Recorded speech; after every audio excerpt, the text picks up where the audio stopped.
ರಾಷ್ಟ್ರಕೂಟ ರಾಜವಂಶ ಇತಿಹಾಸ ಅಪ್ಸ್ಕ್ ರಾಷ್ಟ್ರಕೂಟರು 8ನೇ ಶತಮಾನದಿಂದ 10ನೇ ಶತಮಾನದವರೆಗೆ ದಕ್ಷಿಣ ಭಾರತದ ಪ್ರಮುಖ ಸಾಮ್ರಾಜ್ಯವಾಗಿದ್ದರು. ಅವರ ಆಡಳಿತ, ವಿಸ್ತಾರ, ಕಲೆ, ಸಾಹಿತ್ಯ ಮತ್ತು ಧಾರ್ಮಿಕ ಪ್ರೋತ್ಸಾಹವನ್ನು ಭಾರತೀಯ ಇತಿಹಾಸದಲ್ಲಿ ಮಹತ್ವದ ಪಾತ್ರ ವಹಿಸಿತು. ರಾಷ್ಟ್ರಕೂಟರ ಉಗಮ. ರಾಷ್ಟ್ರಕೂಟರ ಮೂಲದ ಬಗ್ಗೆ ವಿದ್ವಾಂಸರು ವಿಭಿನ್ನ ಅಭಿಪ್ರಾಯಗಳನ್ನು ಹೊಂದಿದ್ದಾರೆ. ಕೆಲವೊಬ್ಬರು ಕನ್ನಡಿಗರು ಎಂದು, ಮತ್ತೊಬ್ಬರು ಮರಾಠಿಗಳ ವಂಶಜರು ಎಂದು ಹೇಳುತ್ತಾರೆ. ಈ ರಾಜವಂಶದ ಪ್ರಥಮ ಉಲ್ಲೇಖ ಚಾಲುಕ್ಯರ ಐಹೊಳೆ ಶಾಸನದಲ್ಲಿ ಕಾಣಬಹುದು. ದಂತಿದುರ್ಗ 735-756 ಬಾದಾಮಿ ಚಾಲುಕ್ಯರನ್ನು ಸೋಲಿಸಿ ರಾಷ್ಟ್ರಕೂಟ ಸಾಮ್ರಾಜ್ಯ ಸ್ಥಾಪಿಸಿದರು. ಪ್ರಮುಖ ರಾಷ್ಟ್ರಕೂಟ ರಾಜರು.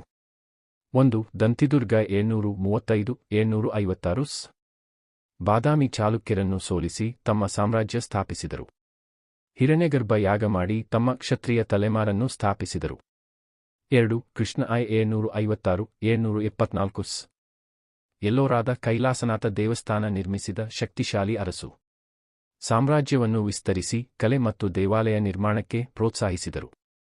3. ಗೋವಿಂದ 793-814 ಉತ್ತರ ಭಾರತದಲ್ಲಿ ಪಾಲರು ಮತ್ತು ಪ್ರತಿಹಾರರನ್ನು ಸೋಲಿಸಿ ಸಾಮ್ರಾಜ್ಯವನ್ನು ವಿಸ್ತರಿಸಿದರು.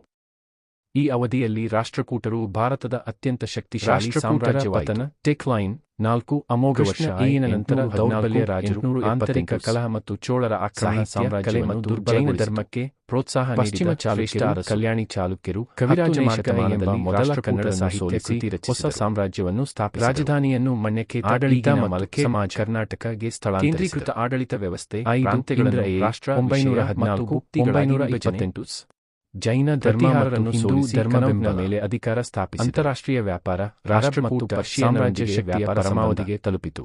ಸಾಂಸ್ಕೃತಿಕ ಕೊಡುಗೆಗಳು 900 ಕೈಲಾಸನಾಥ 967 ಯುನೆಸ್ಕೋ ಪರಂಪರಾ ತಾಣ, ಚೋಳರನ್ನು ಸೋಲಿಸಿ ತಮಿಳುನಾಡನ್ನು ವಶಪಡಿಸಿಕೊಂಡರು. ಕನ್ನಡ ಮತ್ತು ರಾಮೇಶ್ವರ ಸಾಹಿತ್ಯದ ಕೃಷ್ಣೇಶ್ವರ ದೇವಸ್ಥಾನ ನಿರ್ಮಿಸಿದರು. ಜೈನ ಮತ್ತು ಹಿಂದೂ ದೇವಾಲಯಗಳ ನಿರ್ಮಾಣ. ಭಾರತದ ಇತಿಹಾಸದಲ್ಲಿ ಮಹತ್ವ.